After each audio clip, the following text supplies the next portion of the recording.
Baik, selamat datang semuanya di video saya. Jadi pada video kali ini saya akan menjelaskan atau memberikan tutorial bagaimana cara kita menguji validitas dan reliabilitas terhadap instrumen yang kita buat.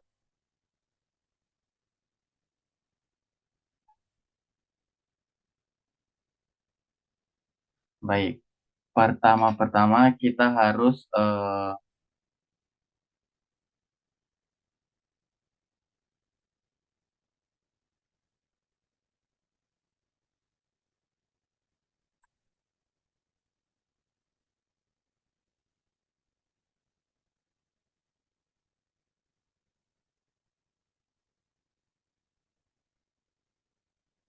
baik pertama-pertama kita harus memiliki data terlebih dahulu. Nah, di sini saya sudah memiliki data yaitu kuesioner yang memiliki 10 pertanyaan dan ini adalah hasil jawaban dari responden yang telah mengisi kuesioner. Nah, caranya yang pertama kita copy dulu hasil dari responden ini. Nah, responden saya itu ada 51 orang. Nah, kita Ctrl C, lalu kita pindah ke SPSS, lalu kita Ctrl V. Kita paste ya, teman-teman.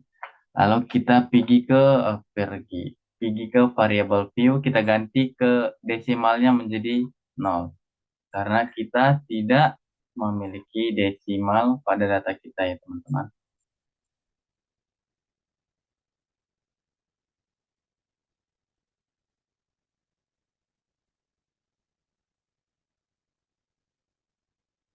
Nah, lalu kita ubah namanya ini menjadi Q atau question. Sebenarnya untuk namanya ini terserah ya. Kita mau menggunakan apa, tapi saya di sini menggunakan Q untuk untuk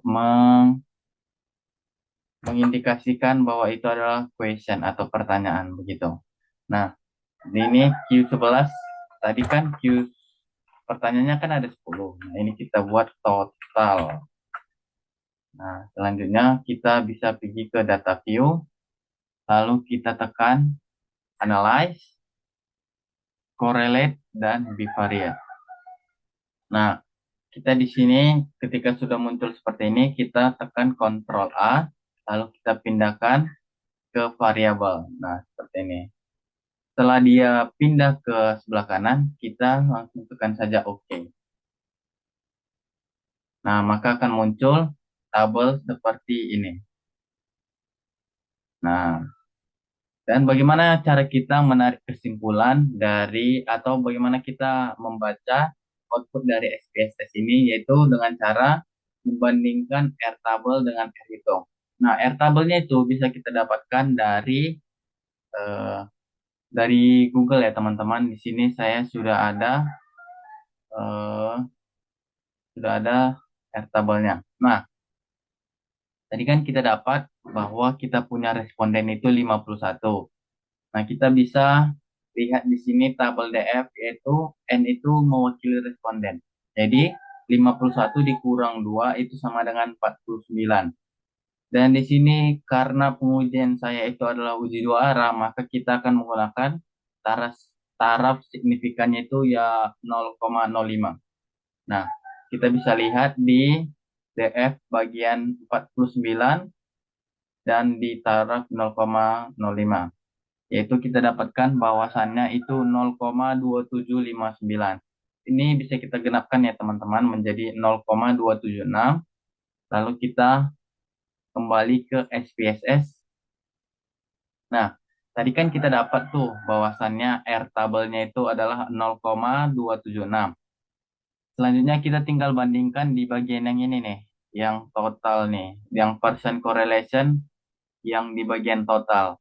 Ini adalah mewakili eh, pertanyaan yang pertama. Nah, di sini kita dapatkan nilainya itu 0,421. Nah, jika kita bandingkan 0,276 dengan 0,421, maka dari hasilnya ini lebih besar dari 0, ini lebih besar dari 0,276 tadi. Jadi, bisa kita tarik kesimpulan bahwa pertanyaan pertama itu adalah valid karena didapatkan dia lebih tinggi daripada 0,276 tadi.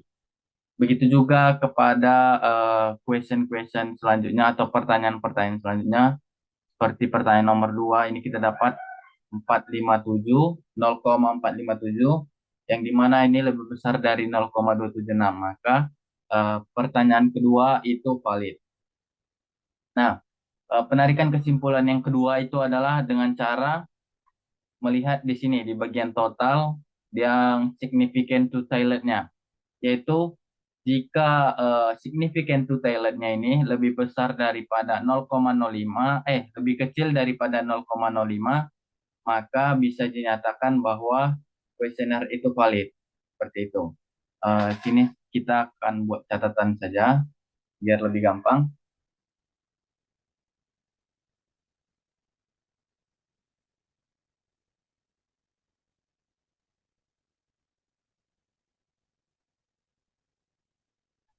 Nah, seperti ini.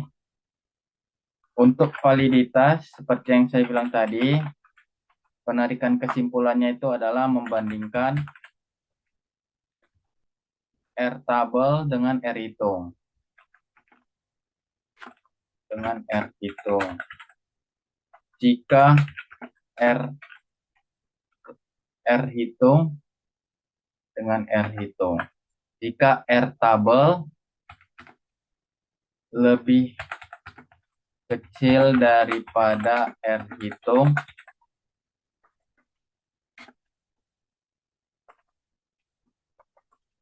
maka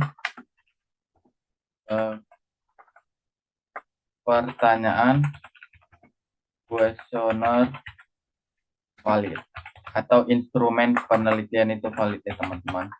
Nah, seperti yang kita tahu tadi bahwasannya jika 51 itu adalah 0,276,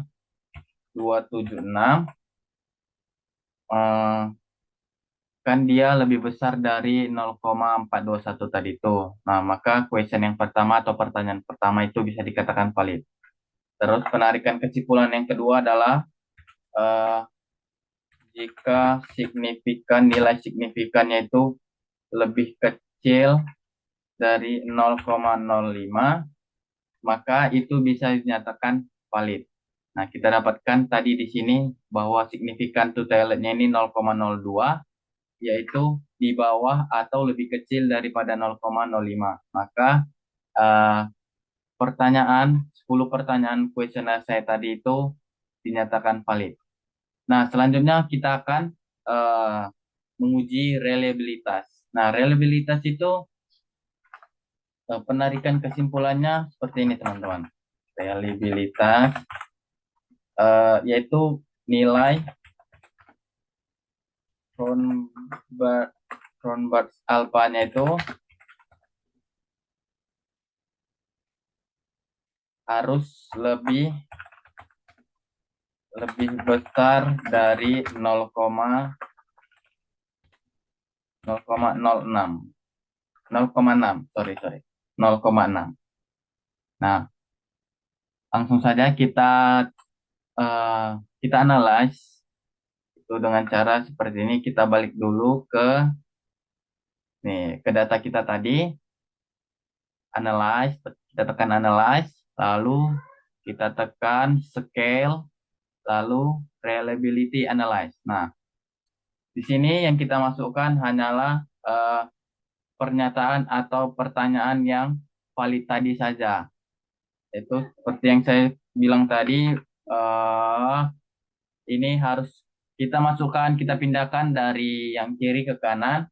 Tapi pada bagian reliability ini pada bagian total ini kita tidak masukkan ini. Nah, jadi yang hanya masuk itu hanyalah pertanyaan atau pernyataan dari kuesioner kita. Nah, kita langsung tekan saja OK. Maka muncullah hasil atau output dari SPSS-nya seperti ini.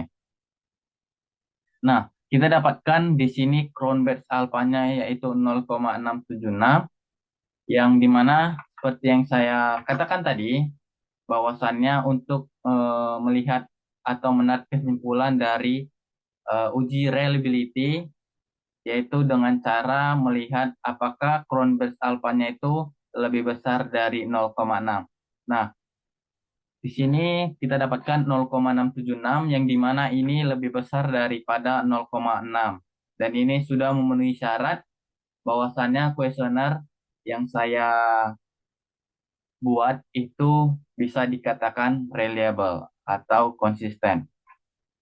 Nah, biasanya teman-teman, uji ini dilakukan sebelum kita melakukannya terhadap sampel atau ya sampel utama kita. Jadi kita hanya melakukan kepada sampel uji coba. Itu bisa 30 atau 25 sampel begitu. Jadi kita tidak mencobanya terhadap sampel utama kita. Nah, yang perlu kita ingat dari yang tadi itu tutorialnya, bahwasannya kalau kita mau menguji mau menguji validitas, itu kita tekan analyze, baru kita ke correlate, baru bivariate.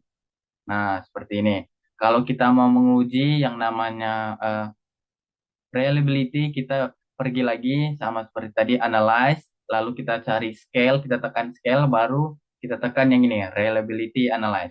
Nah, begitu saja teman-teman tutorial dari saya mengenai uji validitas dan reliabilitas. Sangat menyenangkan bukan, jika kita memahaminya. Jadi begitu saja, terima kasih buat teman-teman yang sudah menonton. Sampai jumpa di video selanjutnya.